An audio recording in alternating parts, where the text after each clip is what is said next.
Scroll Toyota, leading the way every day. And Scroll Toyota, symbols of trust.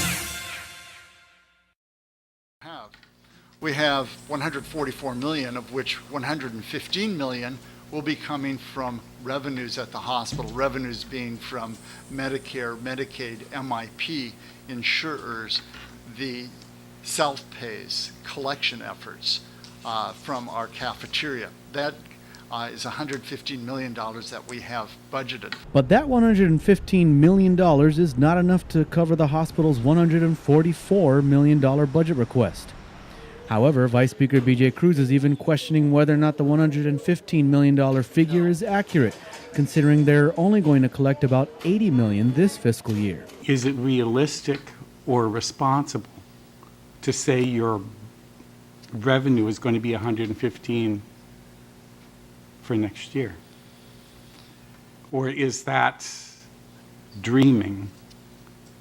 No, it's not dreaming. It's an indication of if Medicare is supposed to be reimbursing our costs, and if the Medicaid and the MIP program should be mirroring Medicare, and we do move forward with that, then I would hope that we would get reimbursed from all three programs at our costs.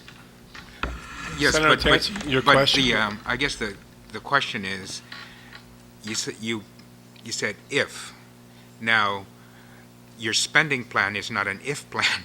Your spending plan is not an if plan. I don't know how to say it any other way. GMH CFO Alan Ulrich confirms that the $115 million figure is contingent on changes to Medicare, MIP, and Medicaid that would result in more reimbursements to the hospital, but GMH Administrator Joseph Verga says that they're very confident that they will get these increased reimbursements, and if they don't get them, they will adjust their budget. We are prepared to make adjustments in our spending plan, if you will, based on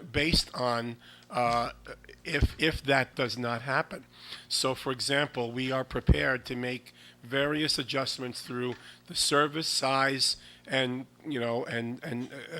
levels of the hospital to compensate for that accordingly. Whether it's defunding vacancies, reducing staff or reducing some services or sizes, whatever it is, we are prepared to make those adjustments, and we're going to have to be somewhat, I use the word nimble, if you will, over the next year. In fact, Verga says they'll have to become more nimble in the future when the new private hospital is built.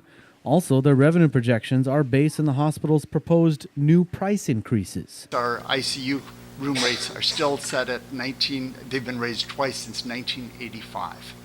That's horrible.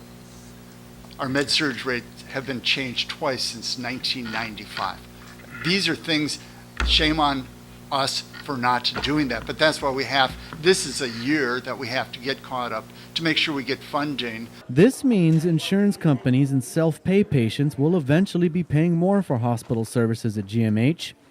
Verga and Ulrich both assured lawmakers that they would keep their budget balanced and promised not to commit to spending money that isn't there yet. And we understand your concerns where if this doesn't come together, does this mean, we're going to come back to the legislature and say, oh, we need another $20 million of emergency appropriation? No, that is our responsibility. And we have this plan.